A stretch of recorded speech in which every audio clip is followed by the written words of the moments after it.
Welcome to Behind the Scenes at Gentle Carousel Miniature Therapy Horses, where tiny horses bring comfort, hope, and healing to children, veterans, first responders, and communities in need. For almost 30 years, this award-winning nonprofit charity has shared the healing power of miniature therapy horses inside children's and veterans hospitals, hospice programs, assisted living programs, schools, and beyond. Now they are sharing their stories every week on the Equus Radio Network. Hello everyone, and welcome to the first Gentle Carousel podcast. I'm your host, George Garcia Bengochea, and I'm here with my co-host, Debbie Garcia Bengochea.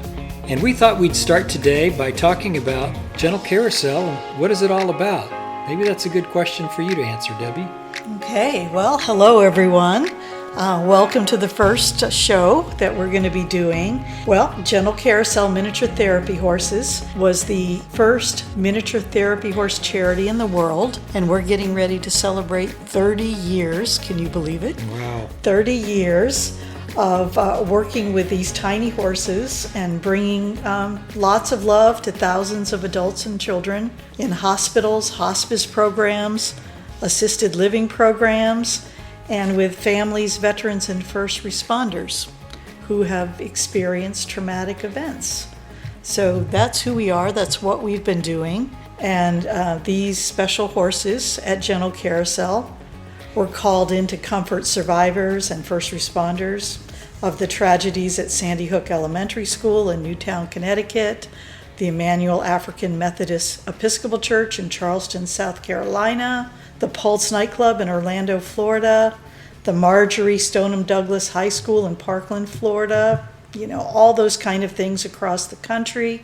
Let's see, they've helped with children who were trapped in the schools by the massive tornado out in Moore, Oklahoma, victims of the fires in Gatlinburg, Tennessee, families in the aftermath of multiple hurricanes, and families and first responders after the condo collapse in Surfside, Florida. So they just do all kinds of different things, and we're getting ready to celebrate 30 years. Yeah, it's pretty incredible. We think back over 30 years and the places the horses have been. And, a lot of visits and things that we have done have been private showings and private visits, and so people have always asked, what's a visit like? And so we thought in this podcast we could talk about just opening the doors and inviting you to come behind the scenes and talk about things like training, maybe what some of the experiences have been like with patients, first responders. So there are a lot of things that we can explore. What are you excited about and sharing with everybody about behind the scenes with Gentle Carousel? Well, I think like you said, there have been so many different stories, incredible things that have happened, and it will be nice to just kind of put those stories out there, things that we don't want to forget. So many different places that the horses have been that are really interesting. I mean, they were invited to visit Congress in Washington, D.C., Arlington National Cemetery, the 9/11 Memorial in New York City, and, all the work that they do with veterans and Gold Star families and first responders.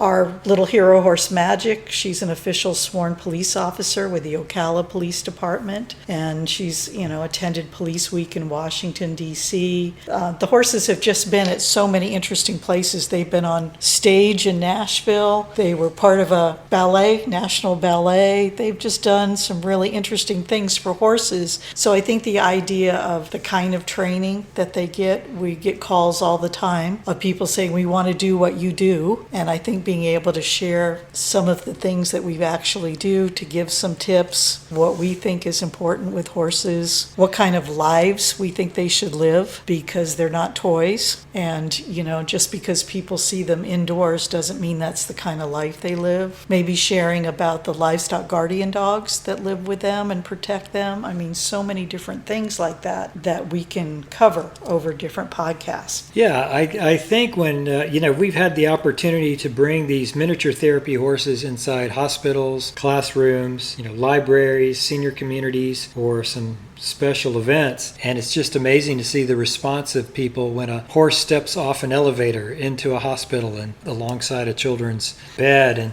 they're able to visit for a little while. And, all these things that just bring about smiles, they bring about curiosity, they bring about, just conversations of what people are going through. And I think it makes fear go away in a lot of people. It just kind of lowers the, the defenses, maybe just things that are preoccupying parents who have a child who's going through medical treatment. What are your thoughts about these special little horses and what they're able to do? Well, I think having individual stories, every single horse that is part of Gentle Carousel has a story, has special things that they've done, a difference that they've made. Honestly, I think we're just living in a time where people feel very divided from each other. There's a lot of conflict with people.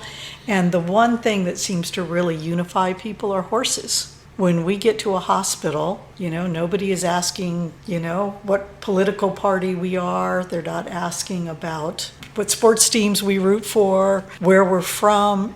The only thing that really matters at that moment is there's a horse in their room. And I think that that's something, bringing that basic idea of kindness and treating each other well. We've been in enough situations where, really difficult things have happened to people, whether it's natural disasters, whether it's tragedies involving guns, at schools. There's been so many things that have happened that are so difficult.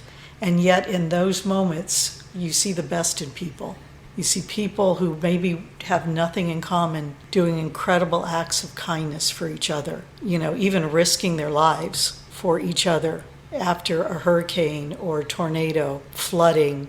And I think to be able to share stories of people, unsung heroes, that we've met across the country. So our horses are heroes, but we've met a lot of people whose stories I think are worthy of being shared. So that's what I'm looking forward to sharing. Yeah, I know in some of these places where we've been, you've often said, during the worst of times, we see the best in people. And I think it's important for people to understand Gentle Carousel Miniature Therapy Horses is a nonprofit organization.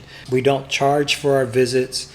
We go to places where we're asked to provide comfort, encouragement, inspiration. And I think it's just been very rewarding to hear from people who do support Gentle Carousel, either through our Facebook page, they send us emails, they come to our website, they do make comments. And so we feel very supported in that way. And I think this podcast is another opportunity to tell stories, those behind-the-scene moments, and what your support means, and how you can learn more about Gentle Carousel, and how you can make a difference in people's lives through the work of Gentle Carousel. And I think, again, you're talking 30 years, and being what we know is the first miniature therapy horse charity in the world, we had to break a lot of glass ceilings. The idea of horses being house trained, the idea of horses coming into a hospital and saying, yes, this was a safe thing to do, and that they can be in intensive care in situations where someone is at, near the end of their life. They can be working around very, very fragile people, that they are able to do, really amazing things, because I think people had a picture of what horses could and couldn't do. And then on the other hand, now, we'll hear people say, oh, like a therapy dog. But having a horse working indoors is nothing like having a dog work indoors. The way their minds work, everything about them makes them very different, but it also makes it really special. Like you mentioned elevator doors. When an elevator door opens and little horses come out, it's such a surprise. It's out of context. It's not, you're in the middle of a city and, you've just walked through Times Square to get to a hospital. And so when these horses come out, it's just so unexpected, and sometimes something that can really break the day-to-day things in a hospital makes a big difference. So I think being able to share some of the history of what it's taken to get to the point that we are today, and in all the ways that we're heading into the future.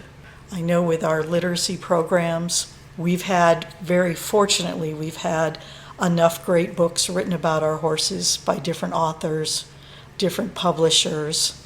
And so, with our reading program, Gentle Carousel's Reading with Horses, when children at a school or a program finish a book, the actual character from that book is able to arrive and walk in a classroom or walk into a school and bring that book to life. And, I was a school principal, so to be able to do that for children and to make reading special is just another whole avenue that we've been heading down the last, about 25 years, 27 years with reading programs. And that just continues to grow all the time. Right now, we're doing our annual summer literacy programs. And hundreds of people come out each week. And each week we have a different horse and a different book. And, just to really encourage children to read all summer long. For me, as, someone who's really involved with children and education, children really slip a lot of time during the summer if they're not reading. And with our program, they get a new book to take home each week, so they build their own library. They are able to get excited about a story.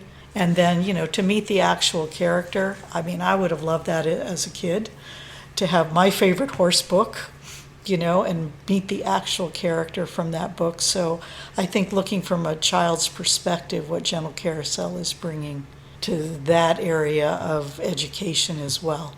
Yeah, there are a lot of different components of Gentle Carousel, things that we do with these horses. They are little ambassadors. They go into hospitals. They've been to Congress.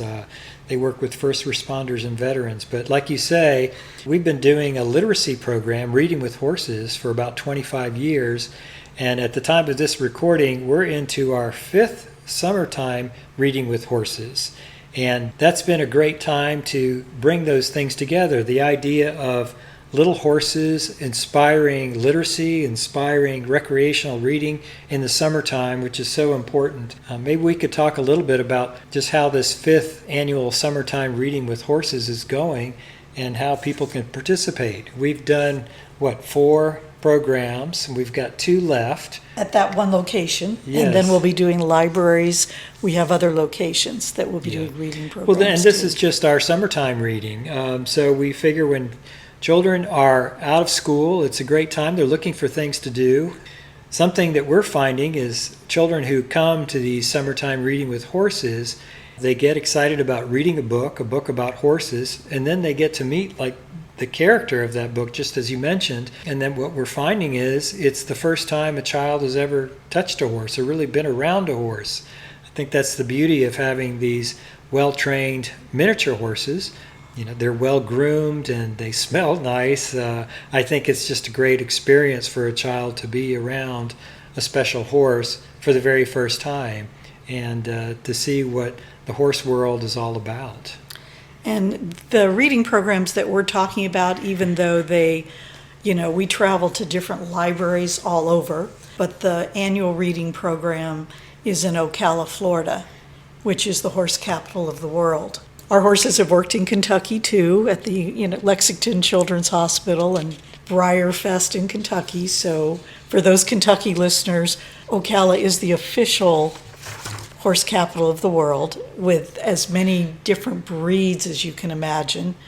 And yet, even in the horse capital of the world, the vast majority of children have never touched a horse before. And so our horses are the first horse that many of them touch. We have our summer program, and then we visit elementary schools. We have a memorandum of understanding with the Chamber of Commerce in Ocala and the Marion County Public Schools. So our horses are in the elementary schools all over Marion County during the school year doing literacy programs. And then in addition to the literacy part of it, during the summer, we've really been, trying to add other things to the program. Like this past week, we had the Florida Museum of Natural History that came and were part of the program, and they brought prehistoric equine fossils for the kids to see. These little teeny ones, what horses used to look like. And I did not know until I started talking with the equine paleontologists that we were working with, that there are more horse fossils, prehistoric horse fossils in Florida than anywhere in the world. And they were tiny. And they were tiny. They kind of went in size up to about what our miniature horses were. So Therapy Horse Sweetheart was at that program, and we have some great photos on our Facebook page of her checking out the little fossils with the heads about the same size as her head, and then down in size from there. But we've been trying to bring history to children through the horses and science to the children through the horses. So we're exciting. You what? Acts of kindness. Acts of kindness. The important thing about our books is that when someone contacts us and wants to write about one of our horses, the subject matter is really important. I think we've been at enough really challenging situations that we take a look and say, what can we teach at an early age? And we're talking pre-K through third grade average for schools about treating each other with kindness. And, helping each other and, trying to touch children who maybe don't have a lot of friends to see how we can pull them in to what we're doing at a young age. So all of that is a big part of what we do as well. Yeah. Well, we've covered quite a bit, and I think things that we're looking at in the future are very exciting, and we want to go forward with our podcast and sort of unveil things that are up and coming. If you want to learn more about Gentle Carousel, you can come to our website, which is gentlecarouseltherapyhorses.com, and then also our Facebook page. Maybe you can talk a little bit about that and the community that follows the Facebook page. Well, if you come to our website, the gentlecarouseltherapyhorses.com, make sure you get the right one. There's some other ones floating around out there like there are with everything. But our Facebook is on there so that you can follow along on Facebook. We try to post every day what the horses are up to, or what we're up to, things like that. We try to post different stories about our horses, which we also want to tell here, because like I said, every individual horse has a story. For instance, we did a reading program with Sparkle, who's just a really beautiful, sweet horse with a great backstory. But he did the reading program a week ago, and then after the reading program, he went and did a home hospice visit with an equestrian who wanted to be with a horse one last time. And we were able to go directly to her home, and she was able to take a walk with Sparkle walking next to her wheelchair before she needed to head up to the hospital. And so, he did reading, but then he did a home hospice visit, and then we went and visited children in hospital care. So, people say, well, what is your day like? And every single day is different. And, something that we want to be able to talk about as the podcasts go on is what the lives of our horses are like. Because Sparkle obviously had a really busy day that day. We all had a really busy day. But it's really important to us that the horses have a great life and that the work that they do is limited, so they continue to enjoy doing it, and they also have time to run with their lifelong herd and live a very natural life. That's important to us. So I think talking about how the horses live, we hear people saying, I want to get a horse and do that. And we understand horses are herd animals, and they need to be happy, and they need a life, and they do such important things that we want to make sure that their lives are really special and happy. And so we can talk more about that as time goes on as well, I think. Yeah, and something that would be very helpful is if you have thoughts or comments, what you would like to hear in upcoming podcasts, please come to our website. You can make a comment there at the website. You could also send an email to gentlecarousel@gmail.com. You can also comment on our Facebook page. So we can unroll and unveil some things that are upcoming in the future, things you want to hear about, questions that you have. But I think that's about enough for today, our first official podcast, and we look forward to hearing from you to see what we could do next and how we can make our second podcast even more exciting. My name is George Garcia Bengochea, along with Debbie Garcia Bengochea, and I want to thank you for joining us today. If you enjoyed the Gentle Carousel podcast, remember to follow the little horses on social media and join the Gentle Carousel newsletter mailing list. If you'd like to learn more about supporting the important work of Gentle Carousel miniature therapy horses, Or if you have a question that you'd like answered on a future episode, all contact information is on the charity website, GentleCarouselTherapyHorses.com. Join behind the scenes at Gentle Carousel Miniature Therapy Horses each week for a new episode right here on the Equus Radio Network.